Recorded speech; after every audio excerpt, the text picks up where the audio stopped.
गणेशाय नमः। भक्तों, आज के वीडियो में सुनेंगे संकष्टी चतुर्थी की व्रत कथा। भक्तों, संकष्टी चतुर्थी हर महीने की कृष्ण पक्ष की चतुर्थी तिथि को मनाई जाती है। यह दिन भगवान गणेश को समर्पित होता है, जिन्हें विघ्नहर्ता, संकट मोचन और बुद्धि प्रदाता कहा गया है। संकष्टी का अर्थ है संकटों को हरने वाली। आषाढ़ महीने की संकष्टी चतुर्थी का विशेष महत्व होता है, क्योंकि यह वर्षा ऋतु की शुरुआत के समय में आती है और मानसिक, शारीरिक और पारिवारिक संकटों को दूर करने वाली मानी जाती है। भक्तों, भगवान गणेश सभी बाधाओं को दूर करते हैं। विद्यार्थी और व्यापारी विशेष रूप से यह व्रत रखते हैं। भक्तों, संतान सुख और उसकी रक्षा के लिए विशेषकर महिलाएं संतान की लंबी उम्र के लिए यह व्रत करती है। भक्तों, इस दिन रात्रि में चंद्रमा को अर्घ्य देकर व्रत पूर्ण होता है, जिससे चंद्र दोष, मानसिक तनाव और नकारात्मकता दूर होती है। भक्तों, इस व्रत से मन की शांति और इच्छाओं की पूर्ति होती है। भक्त की सच्ची भावना से की गई पूजा से गणेश जी भक्तों की सभी मनोकामना को पूर्ण करते हैं। जानिए व्रत विधि। भक्तों, सुबह स्नान करके गणेश जी के सामने व्रत का संकल्प ले। व्रत करता दिन भर उपवास रखता है, फलहारी या निर्जला। गणेश जी को ध्रुवा, मोदक, लड्डू, सिंदूर और लाल पुष्प चढ़ाए। भक्तों, इस दिन संकट नाशन स्रोत या गणेश चालीसा का पाठ करें। संध्या समय चंद्रमा के दर्शन करें और उन्हें अर्घ्य दे। फिर भगवान गणेश से संकटों के निवारण की प्रार्थना करें और व्रत का पारण करें। अब आइए जानते हैं इस दिन के विशेष उपाय। भक्तों, बार बार विघ्न आते हो, संकट नाशन स्रोत का 21 बार पाठ करें। पढ़ाई में मन न लगता हो तो ध्रुवा चढ़ाकर 11 बार ओम गण गणपते नमः का जाप करें। भक्तों, अगर विवाह में विलंब हो रही हो तो चंद्रमा को अर्घ्य देते समय ओम सोम सोमाय नमः मंत्र का जाप करें। कर्ज से मुक्ति के लिए गणेश जी को 21 मोदक अर्पित करें और जरूरतमंद को मिठाई का दान करें। अब आइए जानते हैं आषाढ़ संकष्टी चतुर्थी की विशेष मान्यता के बारे में। भक्तों, इस दिन की मान्यता है कि मूल रूप से चंद्रमा और गणेश जी की पूजा का संयोग होता है। इस व्रत को करने से मन में छिपे हुए डर, संचय और अस्थिरता दूर होती है। जिनकी कुंडली में चंद्र दोष या मनोविकार हो, उन्हें यह व्रत अवश्य करना चाहिए। अब आइए सुनते हैं संकष्टी चतुर्थी की व्रत कथा। हे गणेश जी महाराज, आपकी इस कथा को जो भी भक्त श्रद्धा और भक्ति से पूरा सुने, उस भक्त की सभी मनोकामना को पूर्ण करे। पार्वती जी ने पूछा कि हे पुत्र, आषाढ़ कृष्ण चतुर्थी को गणेश जी का पूजा कैसे करनी चाहिए? आषाढ़ मास के गणपति देवता का क्या नाम है? उनके पूजन आदि का क्या विधान है? सो आप मुझसे कहिए। गणेश जी ने कहा, आषाढ़ कृष्ण चतुर्थी के दिन कृष्ण पिंगल नामक गणेश की पूजा करनी चाहिए। इसकी कथा निम्न प्रकार से है। हे महाराज, द्वापर युग में महिष्मती नगरी का महिजित नामक राजा था। वह अपनी प्रजा का पालन पुत्रवत करता था, किंतु संतानहीन होने के कारण उसे राजमहल का वैभव अच्छा नहीं लगता था। वेदों में निसंतान का जीवन व्यर्थ माना गया है। यदि संतान विहीन व्यक्ति अपने पितर को जल देता है तो उसके पितरगण उस जल को गर्म जल के रूप में ग्रहण करते हैं। इसी उहापोह में राजा का बहुत समय व्यतीत हो गया। उन्होंने पुत्र प्राप्ति के लिए बहुत से दान, यज्ञ आदि कार्य किए, फिर भी राजा को पुत्र उत्पत्ति न हुई। जवानी ढल गई और बुढ़ापा आ गया, किंतु वंश वृद्धि न हुई। तदंतर राजा ने विद्वान ब्राह्मणों और प्रजाजनों संदर्भ में परामर्श किया। राजा ने कहा कि हे ब्राह्मण तथा प्रजाजनों, हम तो संतानहीन हो गए, अब मेरी क्या गति होगी? मैंने जीवन में तो किंचित भी पाप कर्म नहीं किया है। मैंने कभी अत्याचार द्वारा धन संग्रह नहीं किया।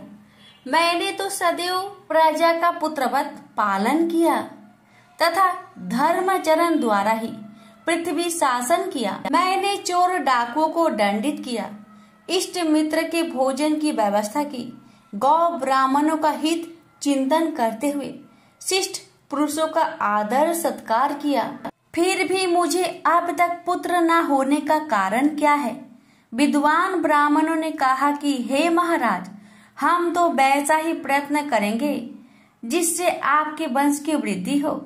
इस प्रकार कहकर सब लोग युक्ति सोचने लगे। सारी प्रजा राजा के मनोरथ की सिद्धि के लिए ब्राह्मणों के साथ वन में चली गए। वन में उन लोगों को एक श्रेष्ठ मुनि के दर्शन हुए। वे मुनिराज निराहार रहकर तपस्या में लीन थे। ब्रह्मा जी के समान वे आत्मजित, क्रोधजित तथा सनातन पुरुष थे। संपूर्ण वेद विशारद एवं अनेक ब्रह्म ज्ञान संपन्न वे महात्मा थे। उनका निर्मल नाम लोमस ऋषि था। प्रत्येक कल्पांत में उनके एक एक रोम पतित होते थे, इसलिए उनका नाम लोमस ऋषि पड़ गया। ऐसे त्रिकालदर्शी महर्षि लोमस के उन लोगों ने दर्शन किए। सब लोग उन तेजस्वी मुनि के पास गए। उचित, अभ्यर्थना एवं नाम आदि के अंतर सभी लोग उनके समक्ष खड़े हो गए। मुनि के दर्शन से सभी लोग प्रसन्न होकर परस्पर कहने लगे कि हम लोग को सौभाग्य से ही ऐसे मुनि के दर्शन हुए।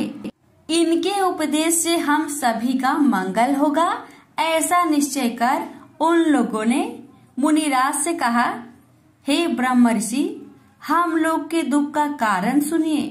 अपने संदेह के निवारण के लिए हम लोग आपके पास आए हैं। हे भगवान, आप कोई उपाय बतलाइए। महर्षि लोमस ने पूछा, सज्जनों, आप लोग यहाँ किस अभिप्राय से आए हैं? मुझसे आपका क्या प्रयोजन है? स्पष्ट रूप से कहिए, मैं आपके सभी संदेहों का निवारण करूंगा। प्रजाजनों ने उत्तर दिया, हे मुनिवर, हम महिष्मती नगरी के निवासी हैं। हमारे राजा का नाम महिजीत है। वह राजा ब्राह्मणों का रक्षक, धर्मात्मा, दानवीर, शूरवीर एवं मधुर भाषी है।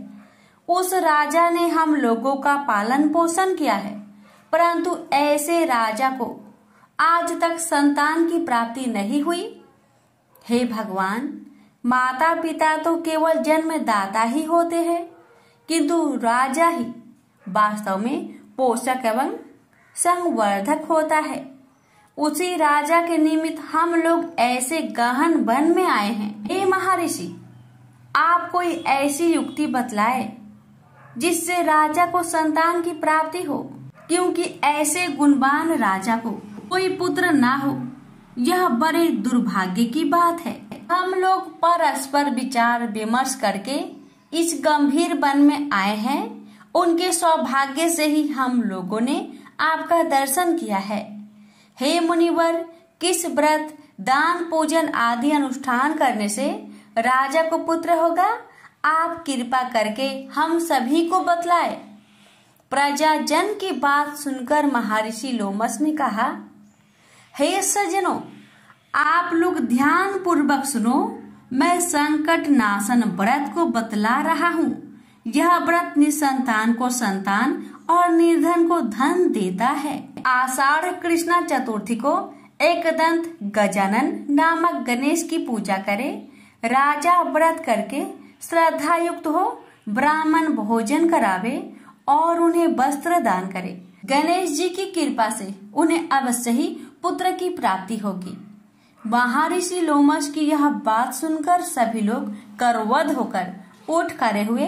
नतमस्तक होकर दंडवत प्रणाम करके सभी लोग नगर में लौट आए। वन में घटित सभी घटनाओं को प्रजाजनों ने राजा से बतलाया।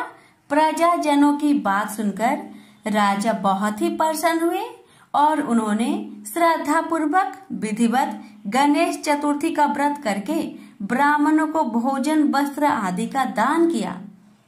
रानी सुदक्षिणा को भी श्री गणेश जी की कृपा से सुंदर और सुलक्षण पुत्र की प्राप्ति हुई। जो व्यक्ति इस व्रत को श्रद्धा पूर्वक करेंगे वे समस्त सांसारिक सुख के अधिकारी होंगे। प्रेम से बोलिए गणेश महाराज की जय।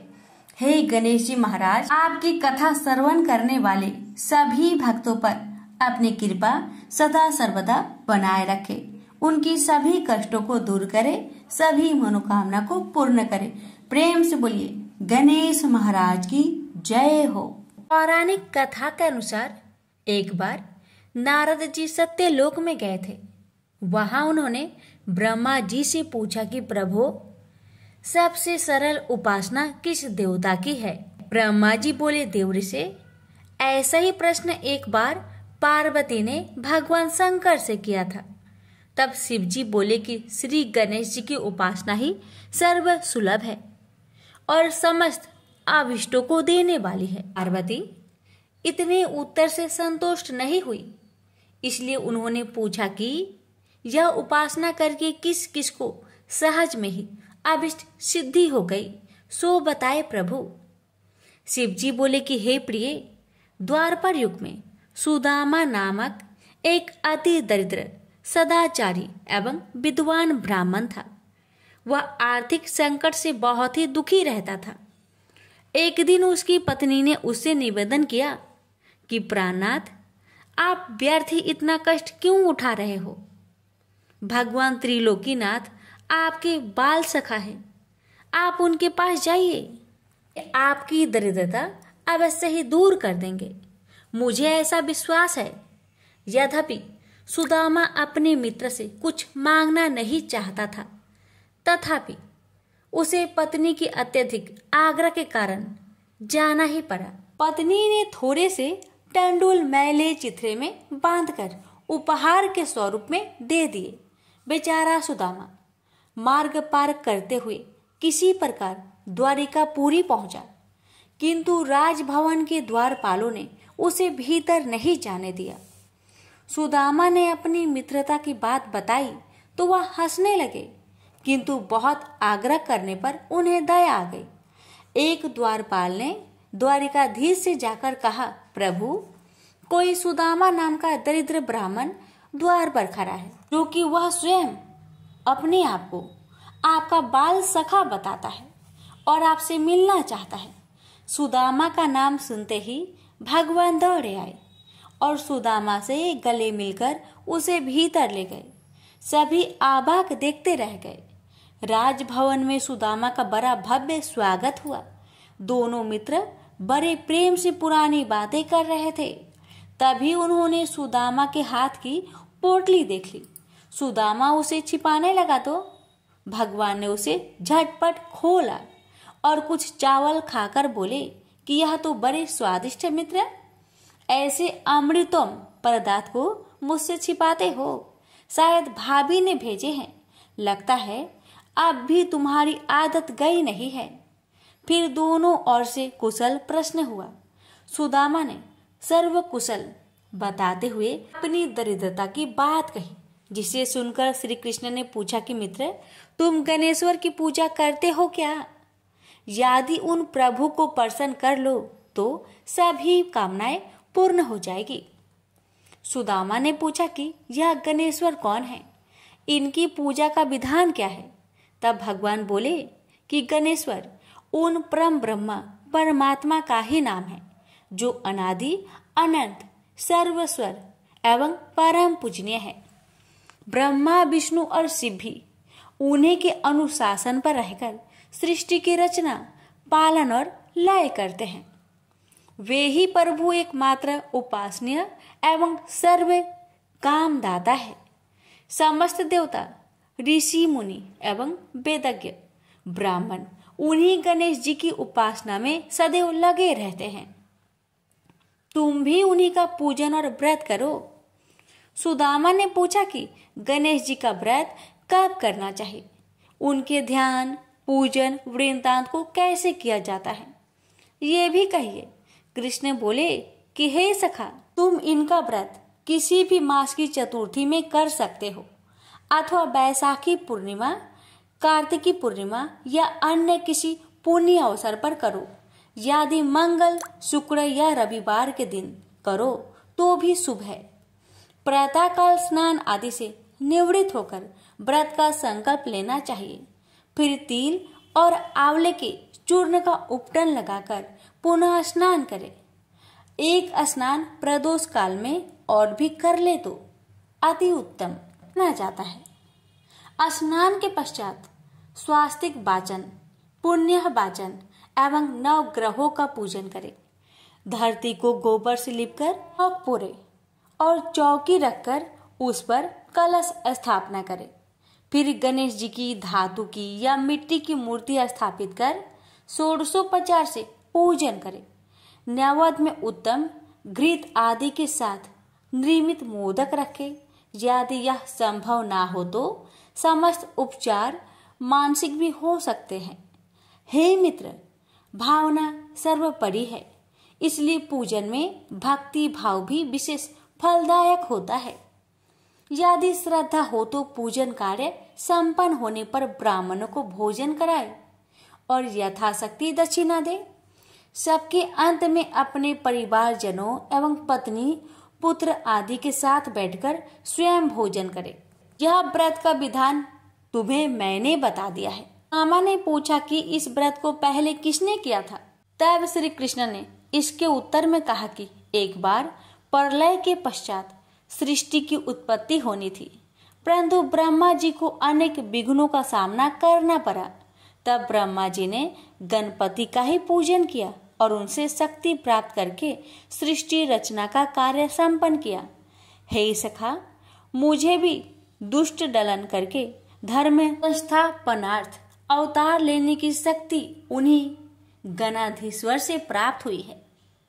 मैं तो प्रति शुक्रवार में गणेश जी का व्रत किया करता हूँ। यह सुनकर सुदामा बड़ा प्रसन्न हुआ और उसने यथाचित वृत्ति से प्राप्त होने वाले द्रव से वही गणेश जी का पूजन संकल्प किया और श्री कृष्ण का परामर्श से उन्हीं के साथ आराधन कर प्रसाद ग्रहण किया। फिर उसने भगवान से घर जाने की अनुमति मांगी। जब सुदामा जाने लगा तब श्री कृष्ण उसे बहुत दूर तक पहुंचाने गए। फिर सुदामा के आग्रह से अपने भवन लौट आए। उधर सुदामा अपने घर को शीघ्रता से चल पड़ा। तभी मार्ग में मणि नामक एक धनी व्यापारी से उसकी भेंट हुई। रात्रि में सुदामा जहाँ ठहरा था वही व्यापारी भी आ ठहरा, किंतु जब वह प्रगाढ़ निंद्रा में था तब चोरों ने उसका सारा धन चुरा लिया। जब उसकी आँख खुली तब उसने संकल्प किया कि यदि गया हुआ धन मिल जाए तो उसका आधा भाग ब्राह्मण को दान कर देगा। उसने ऐसा निश्चय किया ही था कि उसे एक संदूक कुछ ही दूर पर पड़ा दिखाई दिया। दौड़कर उसने संदूक उठाया तो उसे रत्न आदि से भरा पाया। उसने प्रसन्न होकर संदूक का आधा धन सुदामा को दान कर दिया। सुदामा को बड़ी प्रसन्नता हुई और उसने उस धनिक के साथ गणाध्यक्ष का वही पूजन किया। संध्या काल में जब पूजन कार्य संपन्न हो गया तब सुदामा को भगवान गणेश्वर के साक्षात दर्शन हुए। सुदामा ने भक्ति पूर्वक उनके चरण पकड़ लिए और स्तवन करने लगा। उसने प्रभु से निवेदन किया कि हे दयानिधे, हे सत्य स्वरूप परात्पर ब्रह्मा, आप परम दयालु और भक्त वत्सल है। हे नाथ, आपकी महिमा अपरंपार है, जिसे ब्रह्मा, विष्णु और शिव भी नहीं जान पाते, तो मेरे जैसे तुच्छ जीव का तो कहना ही क्या है। हे प्रभु, आप सर्वशक्तिमान की स्तुति के लिए सार्थक शब्दों का भी तो मुझे ज्ञान नहीं है। हे दीनबंधु, मुझ पर दया कीजिए। आपको बारंबार नमस्कार है, नमस्कार है। गणेश जी ने प्रसन्न होकर सुदामा के मस्तक पर अपना वरद हस्त फेरते हुए कहा कि हे वृषश्रेष्ठ, वर मांगो, मैं तुम पर बहुत प्रसन्न हूँ। सुदामा ने हाथ जोड़कर कहा, करुणा सिंधु, जब आप सर्व ऐश्वर्यमय की मुझ पर पूर्ण कृपा है तो फिर क्या मांगू। हे नाथ, यदि आप प्रसन्न है तो मुझे अपनी अनन्य भक्ति प्रदान करे। बस यही मेरे लिए अत्यंत श्रेष्ठ वर होगा। गणेश्वर एवं मस्तु कहकर अंतर ध्यान हो गए उस समय वह धनिक भी वहां उपस्थित था। उसने सुदामा से गणेश जी की पूजन और महात्म्य संबंधी कुछ बातें पूछी और फिर उसने स्वयं भी श्री गजानन का व्रत करने का संकल्प किया। सुदामा पर भगवान गणाध्यक्ष की बड़ी महती कृपा हुई। सुदामा वहां से चलकर अपने घर पहुंचा तो यह देखकर अत्यंत विस्मय करने लगा, वहां कहीं भी उसकी पर्णकुटी नहीं है, वरन एवं वैभवशाली भवन खड़ा है जो वहां कभी नहीं था। सुदामा सोचने लगा कि यह क्या हुआ, क्या किसी ने मेरी कुटी तुड़वाकर अपना महल बनवा लिया है, और यदि ऐसा है तो मेरी पत्नी कहाँ गई। सुदामा इस प्रकार चिंता में पड़ा था। तभी उसकी पत्नी ने भवन के भीतर से उसे देख लिया और सेवकों को उसे बुला लाने की आज्ञा दी। जब सुदामा भीतर गया तो उसकी पत्नी ने कहा कि हे नाथ, रात में मैं अपनी पूर्ण कोटि में सोई हुई थी और प्रातः आँख खोलने पर अपने को इस राजसी भवन में पाया। मुझे आश्चर्य है कि यह सब क्या हो गया। इतने दास दासी भी न जाने कहां से आ गए हैं। तब सुदामा ने भगवान गणेश जी के प्रसन्न होने का समस्त वृत्तांत अधोपांत सुना दिया। फिर तो वे प्रतिमासी गणेश जी का पूजन करने लगे तथा यह सर्व सुख भोगकर अंत में गणेश लोक को प्राप्त हुए। प्रेम से बोलिए गजानंद भगवान की जय। गणेश भगवान और चंद्रदेव की कथा। सूत जी बोले, शौनक जी सुनो, प्राचीन काल की बात है कि कैलाश शिखर पर अनेक देव, दिव्य ऋषिगण, सिद्ध गण आदि के साथ ब्रह्मा जी भी एक उच्च आसन पर विराजमान थे। वहीं पर एक अन्य आसन पर भगवान शंकर भी जगत जननी उमा सहित शोभ्यमान थे। उनके निकट ही गणपति और कुमार कार्तिकेय दोनों ही अन्य बालकों के साथ कीड़ा में मग्न थे। शिव जी के हाथ में एक दिव्य फल था। वे सोच रहे थे कि इसे किसे दिया जाए। पार्वती जी से पूछा तो वे कभी कहती कि गणेश को दे दीजिए और कभी कहती कुमार को देना उचित होगा। जब वे कुछ निश्चयात्मक उत्तर न दे पाई तो शिव जी ने उसे बाद में विचार करने के उद्देश्य से अपने पास रख लिया। अब दोनों बालक गणेश और कुमार उस फल की मांग करने लगे। जब उनका अधिक आग्रह बढ़ा तब शिव जी ने ब्रह्मा जी से पूछा, ब्राह्मण, यह अपूर्व फल देवर्षि नारद जी दे गए थे, इसे यह दोनों बालक मांग रहे हैं। फल एक ही है और आधा फल कोई लेना नहीं चाहता। ऐसी स्थिति में आप ही निर्णय कीजिए कि यह इनमें से किसे दिया जाए। ब्रह्मा जी विचार कर बोले, यदि फल एक ही है तो नियम अनुसार किसी भी वस्तु पर छोटे बालक का अधिकार पहले होता है। ब्रह्मा जी की बात सुनकर शिव जी ने वह फल कुमार को दे दिया। यह देखकर गणपति रुष्ट हो गए। विशेषकर उनका क्रोध चतुरानन पर ही था कि उन्होंने ऐसी व्यवस्था क्यों दे डाली। सभा समाप्त हुई। सभी देवता आदि उठ उठकर अपने अपने स्थान को चले गए। ब्रह्मा जी भी अपने लोक में जा पहुंचे। वहां उन्हें सृष्टि का आरंभ करना था, किंतु जैसे ही वे सर्ग रचना में लगे वैसे ही गणेश्वर ने विघ्न उपस्थित कर दिया। उस समय उन्होंने प्रकट होकर अपना अत्यंत उग्र रूप दिखाया। उनके उस रूप को देखकर ब्रह्मा जी डर के कारण कांपने लगे। चंद्रमा ने देखा कि गणपति का उग्र रूप को देखकर ब्रह्मा जी भय से कांप रहे हैं तो उसे हंसी आ गई। उसके साथ ही चंद्रमा के जो गण उस दृश्य को देख रहे थे वे भी हंस पड़े। यह देखकर भगवान गजानन को क्रोध आ गया और वे चंद्रमा को श्राप देते हुए बोले, मयंक, उन्हें इस समय मेरी हंसी उड़ाकर जो अभद्रता प्रदर्शित की है उसका फल तुझे मिलना ही चाहिए। जा तू किसी के भी देखने योग्य नहीं रहेगा। यदि कोई भूल से भी देख भी लेगा तो अवश्य ही पाप का भागी होगा। इतना कहकर गजमुख अंतर्ध्यान हो गए। उनका श्राप प्राप्त होते ही चंद्रमा श्रीहीन हो गया। उसके तेज में अत्यंत न्यूनता आ गई। इससे वह बहुत व्याकुल हुआ और खिन्नता पूर्वक पश्चाताप करने लगा। देखा, मैं कैसी मूर्खता कर बैठा उन जगदीश्वर के साथ। वे प्रभु तो अनिमादि गुणों से संपन्न, संसार के कारण के भी कारण एवं महाप्रभु है। उनके रुष्ट होने से मैं अदर्शनीय एवं कालाहीन हो गया हूँ। अब इससे छुटकारा पाने के लिए क्या करूं? जब चंद्रमा की समझ में कोई उपाय नहीं आया तो वह तुरंत ही देवराज इंद्र के पास गया, परंतु इंद्र आदि देवता भी उसे नहीं देखना चाहते थे। उन सभी ने अपनी अपनी आंखें झुका ली। तब इंद्र ने भी उसकी ओर न देखते हुए पूछा, अरे चंद्रमा, तुम्हारी यह दशा कैसे हुई? क्या गज कर्ण के श्राप का ही प्रभाव है?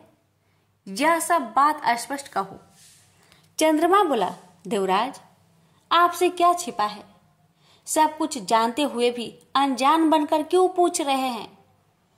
हे सहस्त्राक्ष, अब शीघ्र ही मेरे श्राप मुक्त होने का यत्न करो, अन्यथा समस्त संसार ही मेरे श्रापित होने से अशुभ फल भोगेगा।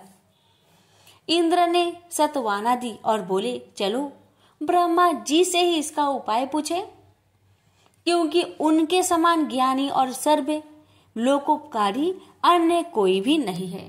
सब देवता उसके साथ ब्रह्मलोक पहुंचे। आगे आगे चंद्रमा और पीछे पीछे इंद्र के नेतृत्व में सब देवगण। ब्रह्मा जी ने जब यह जाना कि चंद्रमा आ रहा है तो पाप लगने के भय से उन्होंने भी दृष्टि नीचे कर ली और बोले, कहो सुदासु, यहाँ किस अभिप्राय से आना हुआ? अरे तुम्हारे पीछे तो देवराज इंद्र और समस्त सुरगण ही आ चले हैं। ब्रह्मा जी के प्रश्न का उत्तर सुरपति ने ही दिया।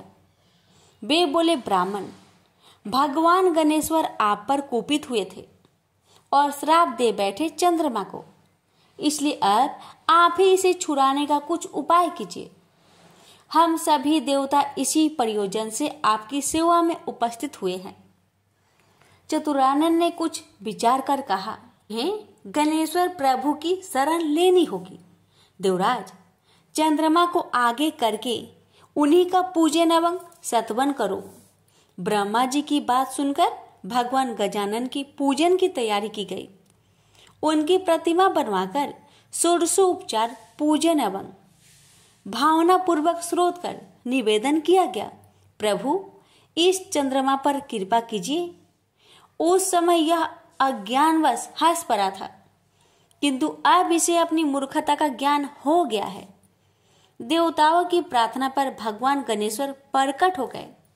सभी ने उनका अद्भुत रूप देखकर उन्हें दंडवत प्रणाम किया। तब गणपति प्रसन्न होकर बोले, देवगण, मैं संतुष्ट हूँ, आता एवं जो चाहो वह अभिष्ट वर मांग लो। चंद्रमा ने उनके चरणों में मस्तक रख दिया और अश्रु जल से पदा रविंदु को धोने लगे। गणेश्वर बोले, उठ उठ चंद्रमा, अब संताप न कर, मैं तुझ पर प्रसन्न हूँ। उसने कहा, प्रभु मुझे श्राप मुक्त कीजिए, मेरी कांति नष्ट हो गई है, उसे लौटा दीजिए। मैं अदर्शनीय से दर्शनीय हो जाऊं। नाथ, मेरी अपराध को क्षमा कर दीजिए। गज कर्ण बोले, अच्छा बोल, तुझे 1 वर्ष 6 मास अथवा 3 मास के लिए अदर्शनीय रहने दिया जाए, अथवा कुछ और चाहता है, शीघ्र ही स्पष्ट बता। चंद्रमा ने कहा, प्रभु मुझे बहुत दंड मिल गया है, आप तो क्षमा कर दीजिए। यह कहकर उसने पुनः दंडवत प्रणाम किया तथा सब देवताओं भी उनके चरणों में झुक गए। गणेश्वर ने मुस्कुराते हुए कहा, मैं अपने वचन को मिथ्या कैसे करूं? चाहे सूर्य और सेमरू अपना स्थान त्याग दे, समुद्र अपनी मर्यादा छोड़ दे, अथवा अग्नि शीतल हो जाए, किंतु मेरा वचन मिथ्या नहीं हो सकता। फिर भी मैं तुझे वर्ष में 1 ही दिन के लिए श्रापित रखूंगा, इसमें कोई संदेह नहीं है। भगवान गणेश के इन कृपापूर्ण वचनों को सुनकर चंद्रमा बहुत प्रसन्न हुए तथा समस्त देवगण भी उनकी जय जयकार करने लगे। चंद्रमा ने पुनः निवेदन किया, प्रभु, भविष्य में मुझसे इस प्रकार की मूर्खता ना हो और मेरा चित्त आपके चरण कमलों में लगा रहे, ऐसा वर मुझे प्रदान करे। गणेश्वर ने प्रसन्न होकर कहा, ऐसा ही होगा, परंतु मेरे एकाक्षरी मंत्र गंग का जप करते रहना। यह कहकर भगवान अंतर्ध्यान हो गए और तब समस्त देवता स्वर्ग लोक को गए और चंद्रमा भी अपने लोक में चला गया। चंद्रमा ने 12 वर्ष तक तपस्या चाड़े की और गणेश्वर की एकाक्षरी मंत्र का निरंतर जप करता रहा। पवित्र नदी गंगा के तट पर भक्ति पूर्वक एकाग्र मन से उसका यह तप चलता रहा। तभी सहसा एक दिन वह परम प्रभु चंद्रमा के समक्ष प्रकट हो गए। इस समय उनकी रूप छटा देखकर निशापति अवाक रह गया। उसके चित्त में आश्चर्य मिश्रित भय व्याप्त हो गया, किंतु शीघ्र ही उसे निश्चय हो गया कि वह साक्षात आदिदेव भगवान गजानन ही है। तो वह हाथ जोड़कर प्रणाम करता हुआ उनकी स्तुति करने लगा। मैं उन 2 दांतों से युक्त परमेश्वर को नमस्कार करता हूँ, जो अपने भक्तों के सभी विघ्नों का हरण करते तथा सभी के धर्म, अर्थ और काम को प्रशस्त करते हैं। उन विघ्न विनाशक परमात्मा गजानन को नमस्कार है।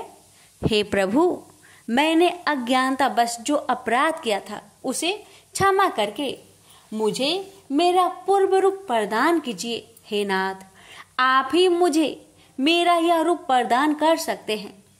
हे दया निधान, आप सभी देवताओं के आधीश्वर, नित्य बोध स्वरूप एवं सत्य हैं।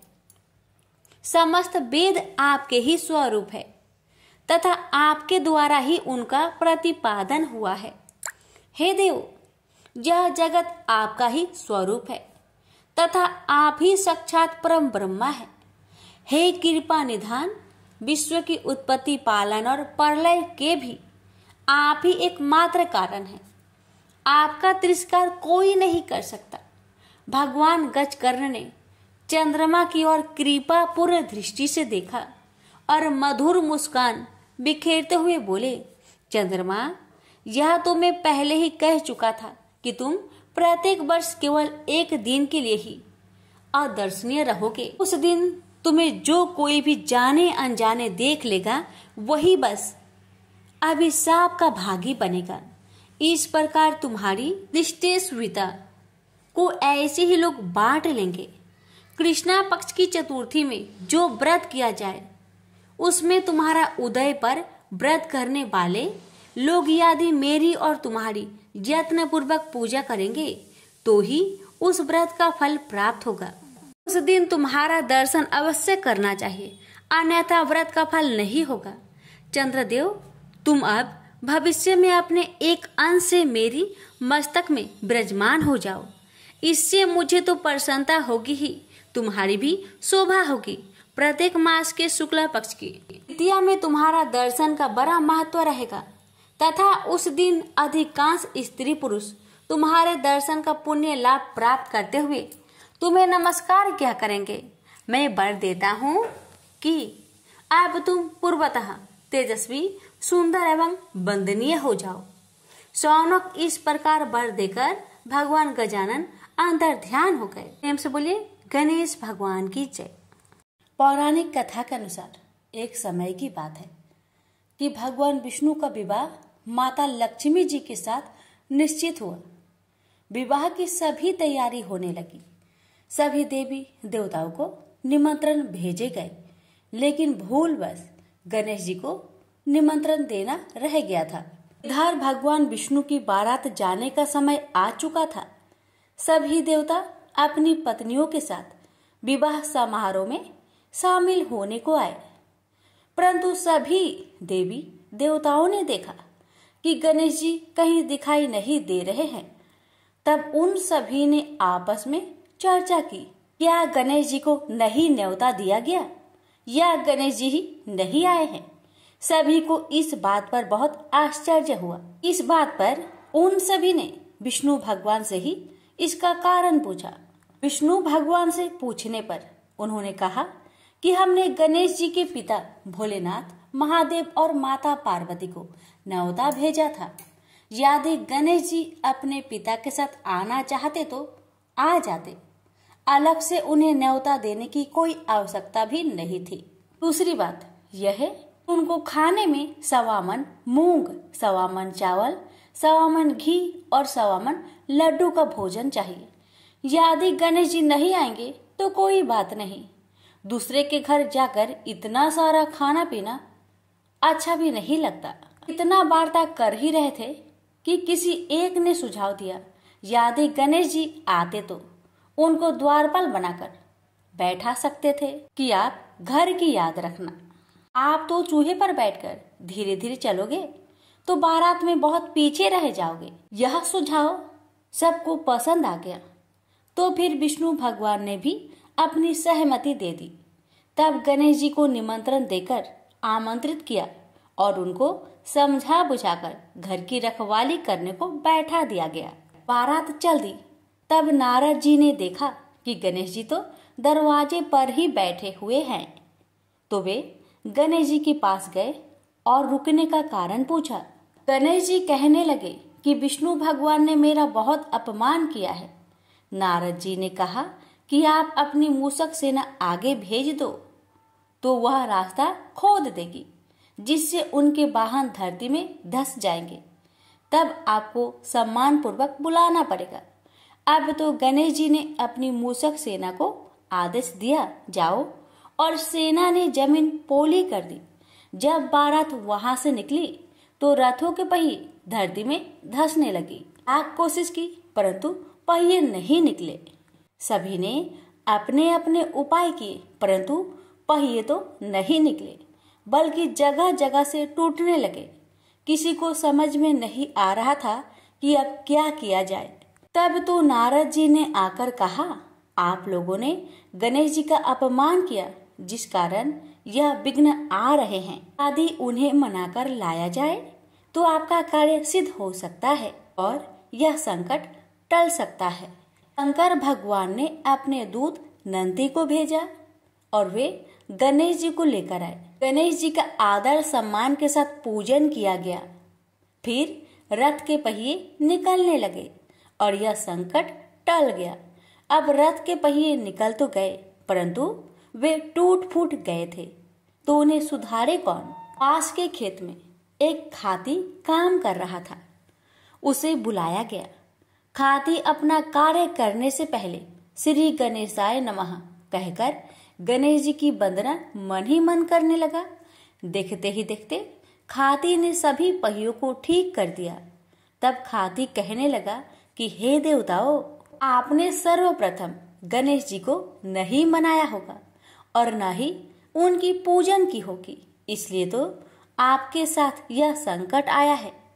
मैं तो मूर्ख अज्ञानी हूँ, फिर भी पहले गणेश जी को पूजते हैं, उनका ध्यान करते हैं। आप लोग तो देवगण हैं, फिर भी आप गणेश जी को कैसे भूल गए? अब आप लोग भगवान श्री गणेश जी की जय बोलकर जाए तो आपके सब काम बन जाएंगे और कोई संकट भी नहीं आएगा। ऐसा कहते हुए बारात वहां से चल दी और विष्णु भगवान का लक्ष्मी जी के साथ विवाह संपन्न करा के सभी सकुशल घर लौट आए। हे गणेश जी महाराज, आपने विष्णु को जैसा कारज सरियो ऐसा कारज सबको सिद्ध करिजो। बोलिए गजानन भगवान की जय।